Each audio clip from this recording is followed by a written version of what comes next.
Hi.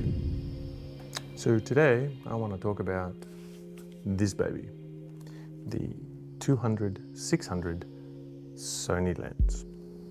Some of the specs that I like about it that I'm going to point out is that it's got image stabilization, great for handheld for stills, and it helps with your video. It's got an internal zoom.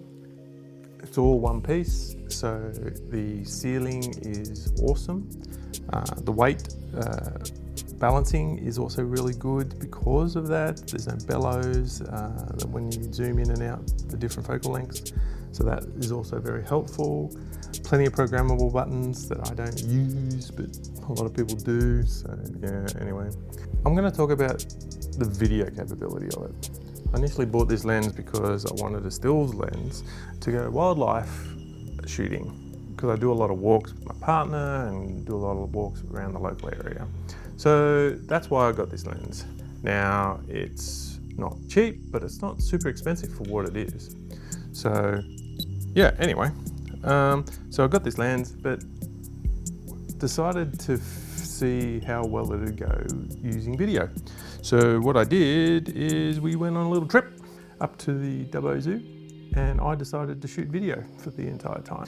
I set it up with my FX3 with a monitor because my eyes are crap and predicting hot sunny days, so I wanted a monitor so I could see. This added a lot of weight to the kit, which wasn't too bad considering this is a heavy lens to start with. So I just decided to use a monopod with it just to take the stress off it, and that was fine.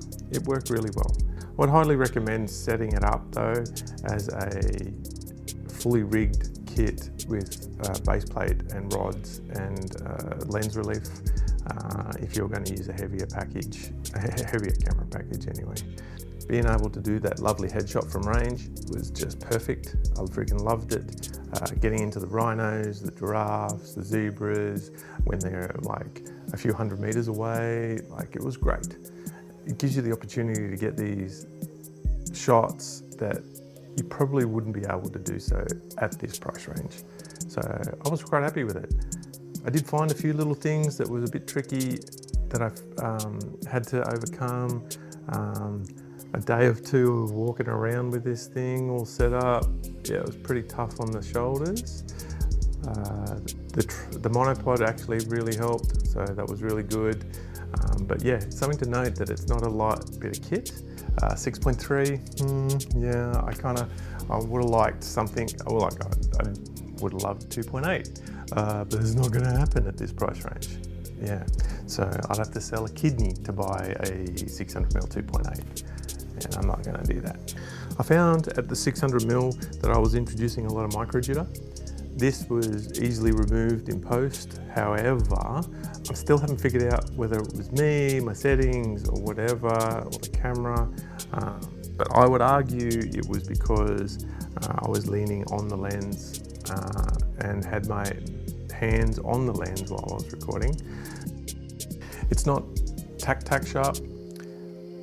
It's good and totally usable, and 99% of people are not going to see the difference. But when I started pixel peeping and getting really close, I noticed it wasn't tac sharp.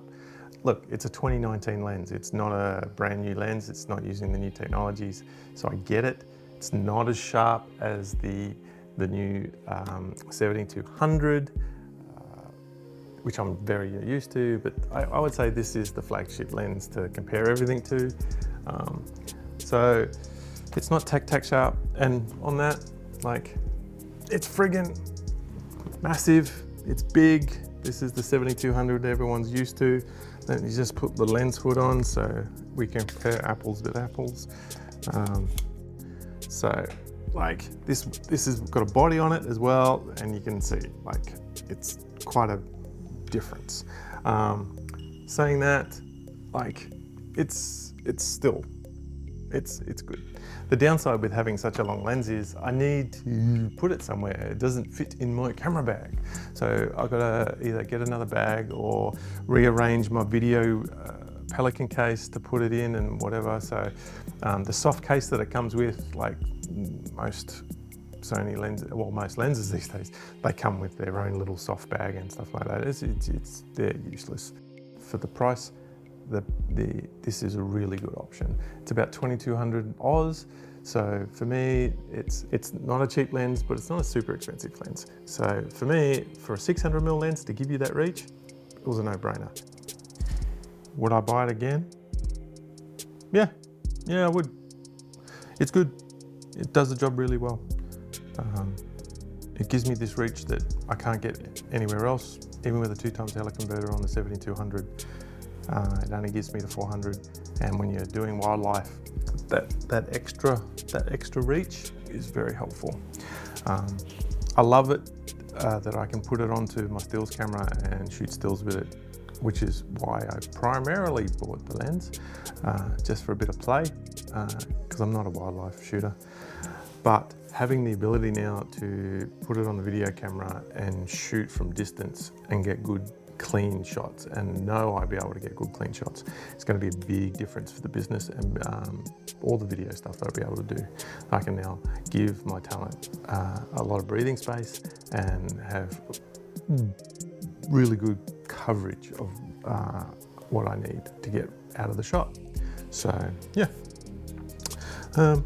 definitely buy it again.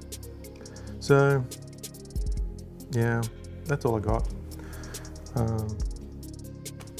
It's really nice. All right, see you later.